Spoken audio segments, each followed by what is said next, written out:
I know what she's hiding, Marcus. If you marry Jessica tomorrow, you'll regret it for the rest of your life. The words hung heavy in the quiet apartment. Eleanor Wilson's voice trembled with urgency, but her eyes were steady. Across from her, Marcus Wilson, CEO innovator, and her only son stared back in disbelief. The foundation of his future cracked in an instant.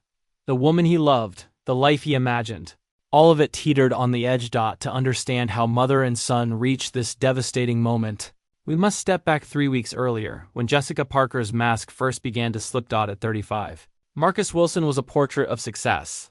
His company, Wilson Tech Solutions, had grown into a $500 million enterprise, securing contracts with governments and corporations alike. Admired for his brilliance and discipline, Marcus commanded respect everywhere except at home, where quiet loneliness still followed him. That loneliness ended the night he met Jessica Parker at a charity gala. She was beautiful and polished, a PR executive with porcelain skin, blonde hair cascading over her shoulders, and a smile that seemed to illuminate the room. From their first conversation, Marcus was entranced. She listened as if his every word mattered. For a man surrounded by advisors and analysts, Jessica felt like a miracle. 8 months later, Marcus shocked his circle by announcing their engagement. No one was more unsettled than Eleanor Wilson. Eleanor was 60, a retired detective with a career built on reading people. Since her husband's death, Marcus had been her world. The first time she met Jessica, alarms went off in her head. Jessica's smile didn't quite reach her eyes. Her backstory shifted subtly between retellings: Connecticut one day, Pennsylvania the next. She claimed her parents had died, then later mentioned visiting her mother. Small slips, but to Eleanor they were neon signs flashing deception. Marcus dismissed her concerns with an indulgent laugh. "She's perfect, Mom, you'll warm up to her." But Eleanor couldn't shake her unease. Neither could Keith Johnson, Marcus's longtime friend, and Koo, who cautioned, 8 months is fast. "You barely know her." Marcus waved it off. "When you know, you know." Still, Eleanor noticed how Jessica's warmth cooled the second Marcus left the room, how her charm curdled into contempt. Once, at dinner, Jessica sneered about her maid being lazy people who are only good for scrubbing floors. Eleanor filed it away. Cruelty revealed itself in quiet corners. One evening, Eleanor stopped by Marcus's place unannounced. From the hall she overheard Jessica's voice through a cracked door, low, sharp, calculating. "Be patient. After the wedding, we'll have everything we need. His mother is suspicious, but it doesn't matter. He trusts me completely." Eleanor's chest tightened. This wasn't paranoia. Jessica had an agenda. There was only one way to expose it. Words wouldn't convince Marcus. Love had blinded him. Proof was needed. Proof. Jessica couldn't explain away. Eleanor decided to go undercover. When Jessica complained of needing a new housekeeper, Eleanor saw her chance. With the help of an old friend, she transformed herself. Gray-streaked hair, glasses, makeup that added years, subtle padding to change her frame. She adopted a gentle accent and called herself Maria Santiago. The next morning, Maria applied for the job. Jessica barely looked at the resume. "My fiancé is very successful. I expect discretion and perfection. Understand?" "Yes, Miss Parker," Maria said meekly, suppressing the fire in her chest. "You start tomorrow. 6 a.m. sharp." As the door shut, Eleanor exhaled. She was stepping directly into Jessica's world, determined to discover the truth. Working as Maria, Eleanor saw the real Jessica. Gone was the gracious fiancée. In her place stood a cold, arrogant woman. "Clean the bathroom again," Jessica snapped. "Are all you people this lazy?" She mocked Maria's accent, ridiculed her clothes, and poured casual prejudice into every insult. Eleanor bit her tongue, swallowing rage. Each humiliation was more evidence. But what chilled her most came 10 days in, when Jessica welcomed a man into the apartment. The man was tall, well-dressed, mid-30s. Jessica's demeanor transformed instantly as she ran into his arms. "Alex, baby," she purred, kissing him deeply. "Anyone see you?" He asked. "No one." Jessica smirked. "Marcus is clueless. He even asked if I'd sign a prenup. I told him it would break my heart. Of course he dropped it." Alex grinned. 3 more weeks and we'll own half of Wilson Tech." Eleanor nearly gasped aloud. It wasn't just Marcus's heart Jessica was after, it was his company. His life's work. Life as Maria Santiago was grueling. Jessica's mask slipped further each day. She mocked Maria's accent, insulted her intelligence, and invented mistakes just to berate her.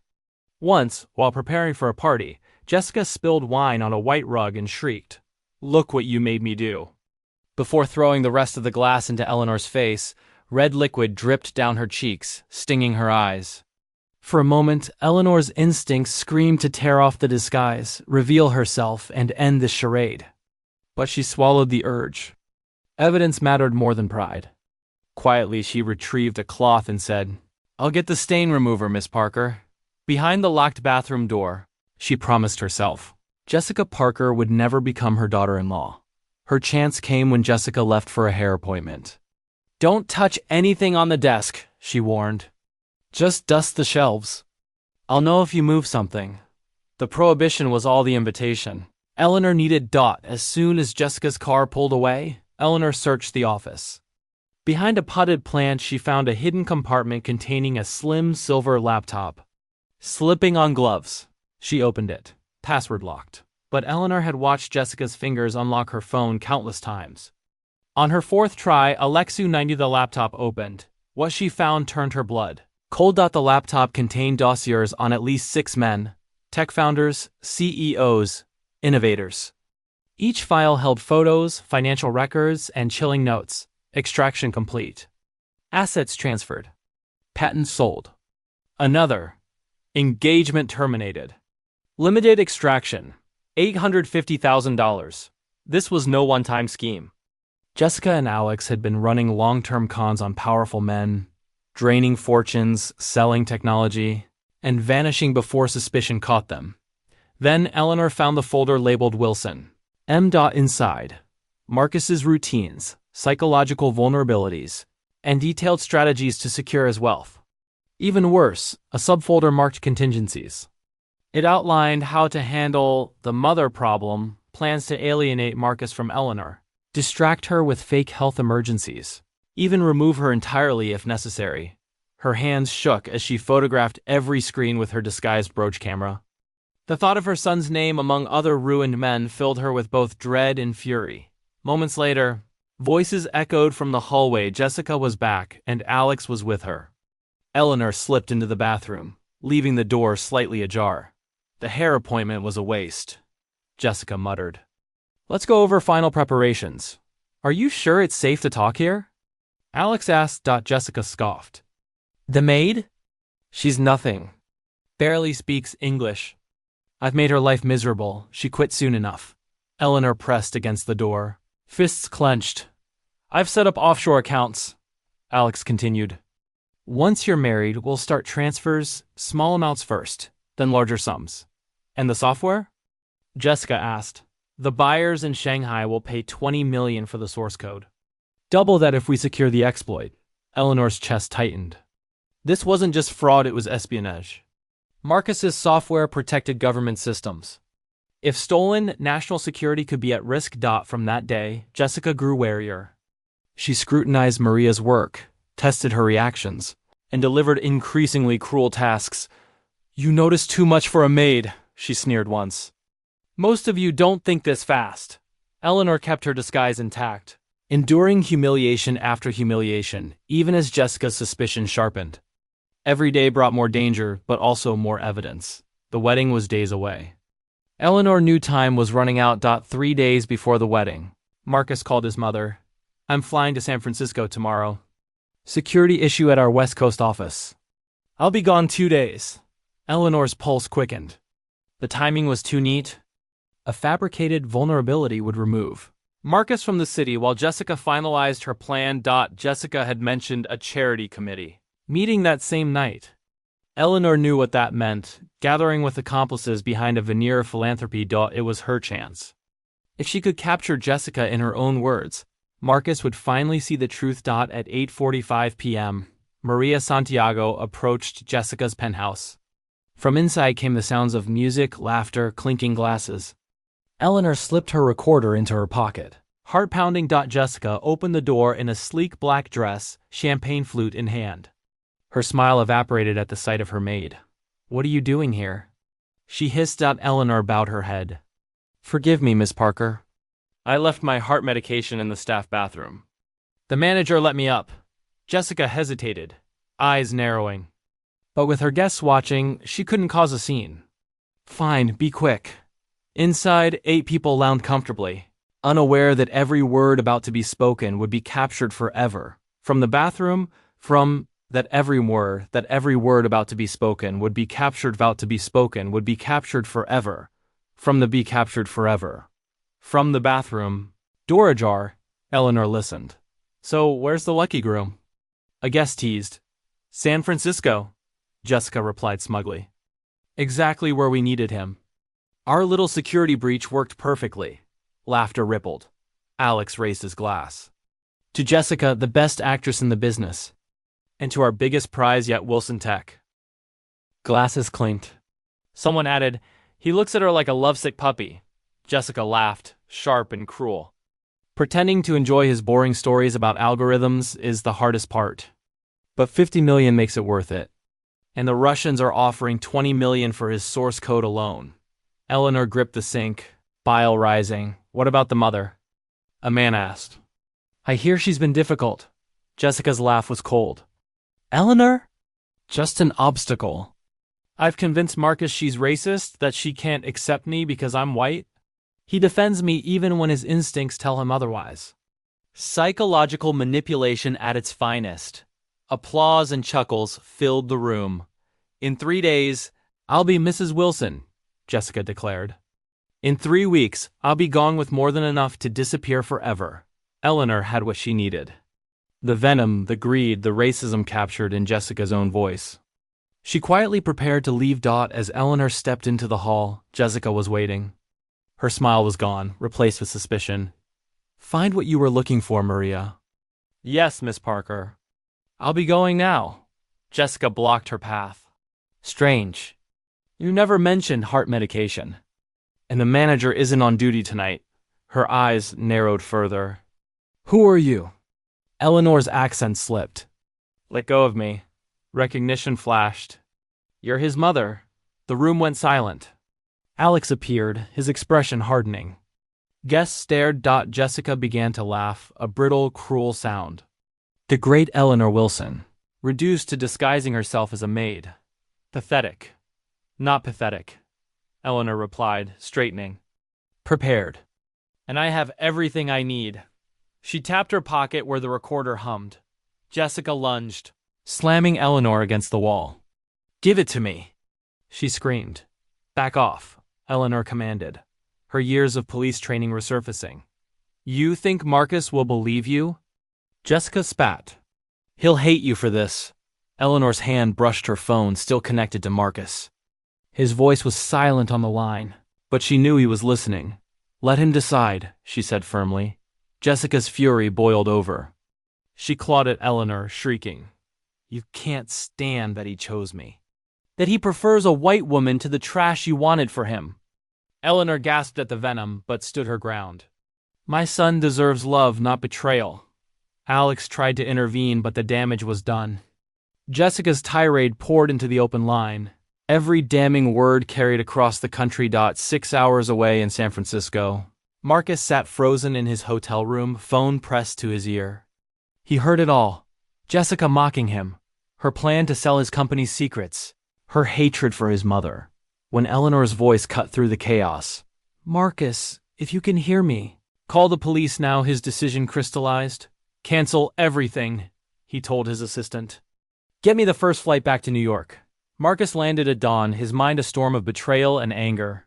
He rushed straight from the airport to Jessica's building, where police cars idled and guests from the night before were still giving statements. And there, sitting calmly on a hallway bench, was his mother.